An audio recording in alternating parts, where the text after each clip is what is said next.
abdii ilmaan biyyaa ashama harka fuune xiqqaa guddaan biyya salamtaan jalqabeetiin isiniif walaleessa bagattiin keessan guyyaa fayyaa hawaasa haadharra faayyannaa amaanaa guutuu keessattuu haadha daa'ima hoosiftee guddiftu qabeenya guddaa gootee akka biyyaaf gumaachitu bu'uurri guddinaa biyyaaf fakkii taatu dhaloota abdii boruu akka nuuf oomishtu siin jenna yaa harme galanni kee guutu kuduraa fi muduraa nyaata madaalamaa dhaloota abdii boruu qopheessuun dirqama daa'ima kunuunsuun ulfata eegalama harmeef qopheessi galanni kee kuma bu'aan dadhabbii kee akkasiin ibsama bu'aan dadhabbii kee akkasiin ibsama haala dogoggoraa nuti keessa turre oomishaaf oomishtummaa ifii qonnee horre qamadii bishingaa baaqilaa safarre aannanii fi qillee qabnu magaala gurgurre paastaa mokroonitti jijjiiraati turre daa'imman keenya kanaaf garmalee qancare guddinni sammuusaa hudduu duuba mare ilma abbaa dhaanu ta'uusaa agarre ilma abbaa dhaanu ta'uusaa agarre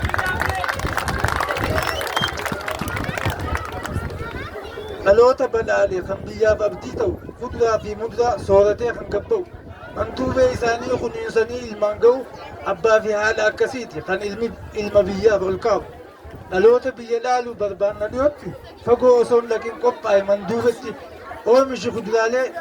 qe'umateetitti horsiisi lukkuulee qilleelaaf siif horti nyaachisi daa'imman hin gurgurin gabatti aannanii fi foonis martee harka keeti abbaa fi haatinis if qopheessi sirritti dhukkubni hamaan hiyyummaa sammuuti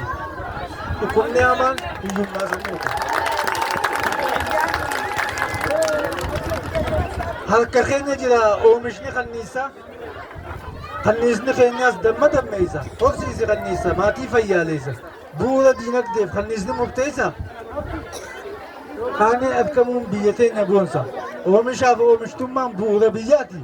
qonna jallisiidhaan oomishii sirritti qamadii fi xaafii garbuudhaa fi ees qotadhoo yaa abbaa maatii kee qananiisi daa'imni nyaataan badhaadhe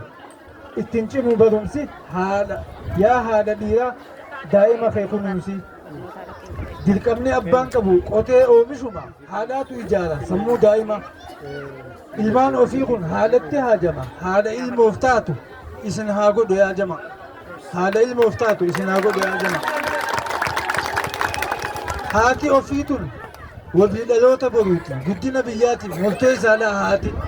haati daa'imaaf taate biyyaaf tola oolti ga'een haati qabdu wallaahi laayyoo miti yaa haadha daa'imaa beeki ga'ee teeti kunuunsi daa'ima dhaloota egereeti